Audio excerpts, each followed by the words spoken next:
What the fuck? Let's go study this Warhammer! Yo, what up? Welcome to another episode of Loot from Insane Final Boss. In this episode, we will be discussing the Chaos Elemental. The Chaos Elemental, or Chaos Ellie, was released in February of 2006. Level 305 with only 17,250 life points, it is arguably the easiest boss in RuneScape. Although it has a unique ability to unequip a player's items, this mechanic can be completely ignored. The Chaos Elemental holds the record for having the most diverse drop table, with 128 different drops, not including items from the rare drop table. However, what makes fighting the Chaos Elemental truly interesting is its location. Situated west of the Rogue's Castle in roughly level 50 Wilderness, the Chaos Elemental cannot be instanced, and therefore players must risk being attacked by other players in order to fight it. At first, you might go hours without seeing another player. You might run into a bot or two, or maybe a noob with Batwing and a Polypore trying to do their Reaper task. But eventually, you will encounter players who are there to kill you, and for this reason I would advise against bringing any items that you're not willing to lose. That being said, PKing at Chaos Ellie can be fun. Killing the boss over and over can get monotonous, and having people show up keeps it exciting. Most of the PKers that you will encounter are not very good, and if I was able to turn around and kill them, then so can you. In my experience, a lot of the PKers at Chaos Ellie don't bring a familiar, or if they do, they bring a Steel Titan. So if you have a Pack Yak, you can always outlast them. If you do decide to engage your opponent, try to keep them between you and the Chaos Elemental. This way they will take extra damage and also possibly have their items unequipped. When it comes to killing the Chaos Elemental, there really isn't much strategy involved. The most important thing is to keep your inventory full, so that it cannot unequip your items. Some people bring a combination of Saradomin brews and summer pies, while others choose to bring a yak filled with sharks, refilling their inventory as necessary. Let's talk a little about the Hellfire Bow. For those of you that don't know, the Hellfire Bow is a T90 ranged weapon that can only be found and used in the wilderness. I personally use the Hellfire Bow for all of my kills, as it requires no ammo, costs nothing to use, and if you die with it, you can simply find another one. Some players choose not to use the Hellfire Bow because it broadcasts its location every 5 minutes that it's carried. With regard to the Chaos Elemental, players should keep in mind that the PKers that frequent this area generally hop from world to world looking for targets, and will find you regardless of whether you use the Hellfire Bow or not. However, the Hellfire Bow does carry an added risk in that players holding it can be attacked by other players of any level and in any number. In other words, multi-combat and level restrictions no longer apply. If you find that you are still not comfortable using the Hellfire Bow, then I would recommend using a Royal Crossbow or a Tuned Crystal Bow as an alternative. As I mentioned before, the PKers that frequent the Chaos Elemental are generally not very skilled. Of the 30 or so people that I encountered while killing the Chaos Ellie, only about 2 or 3 were truly competent PKers. If you do find that you're being attacked by someone, I would encourage you to turn around and fight back. If they attack first, then you should have little to nothing to lose. A lot of the PKers at Chaos Ellie are banking on the idea that you won't know how to use Freedom or Anticipation properly. If you learn to use these abilities in conjunction with binds and stuns, you will be able to hold your own against almost anyone. That being said, if you find yourself being attacked by a group, cut your losses and run. Make use of Freedom and Anticipation as well as Surge in order to escape your pursuers. The mobile perk can be a big help in this situation. Once you have put some distance between yourself and the people that are trying to kill you, you can lobby and safely hop to another world. If you find that you cannot evade your pursuers, you can also try to teleport out using the Wilderness lever, but keep in mind that this will not work if you've been teleblocked.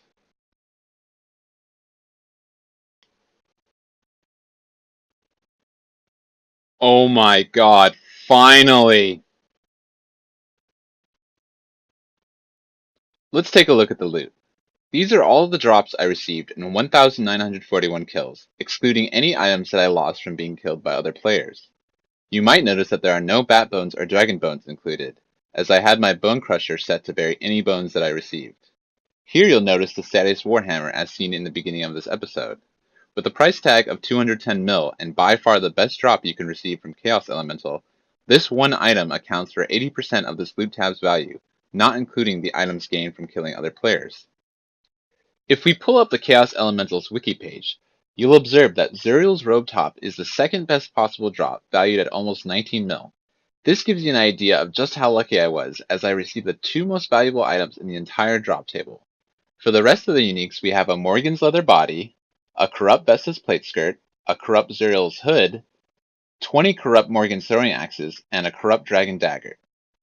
In case you are unfamiliar with corrupt equipment, it's basically a lesser version of a weapon or armor that has lower stat requirements and only lasts 15 minutes, making them almost useless. I also received 15 dragon two-handers. Everything you see after the coins is loot from people that I PK'd at Chaos Elemental.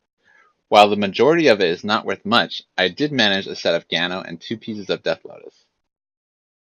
By examining rune metrics, we can get a sense of the items lost to PKers. All told, I lost roughly 12k Chaos runes, 237 Blood runes, a net positive gain in Death runes actually, thanks to killing people, 125 Cerebrews, although I imagine I drank most of those, around 8k Mithril darts, 1k rune arrows, and 10 rune swords. Let's take a price check of just the loot from killing the boss. Almost 264 mil. That's roughly 135k per kill. That's really good for Chaos Elemental. Really good. In fact, it's too good. This is not an accurate representation of what an average player would make at Chaos Elite while hunting for pet.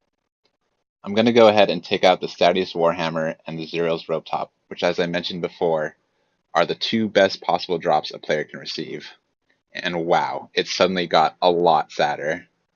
At roughly 35 mil and 18k per kill, this is a much more accurate depiction of what players can expect from a little under 2,000 kills at Chaos Elemental.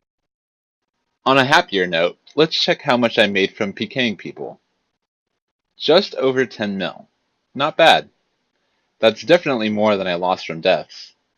Keep in mind this isn't everything, as not all of the items would fit into the price check, but this is all of the important stuff. I'm pretty proud of the Gano. As for the Death Lotus, I kind of snuck up on that guy. He brought way too much stuff to Chaos Elemental. Remember, only bring items that you're willing to lose. Last, but certainly not least, it's time to unlock the pet.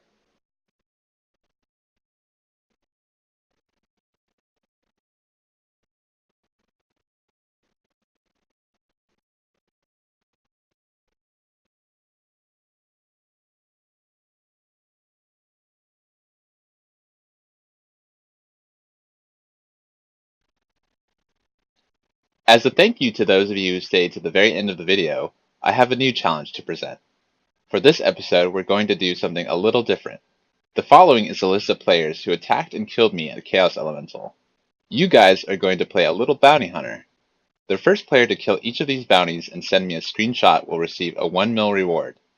If a player somehow manages to kill all 10 bounties, I will reward them with 50 mil. The only rules for this challenge are that the kill must take place after this video is posted, and the date must be visible somewhere in the screenshot. You may contact me through YouTube, Twitter, or Instagram. Links to my social media can be found in the description below. Get out there and start PKing.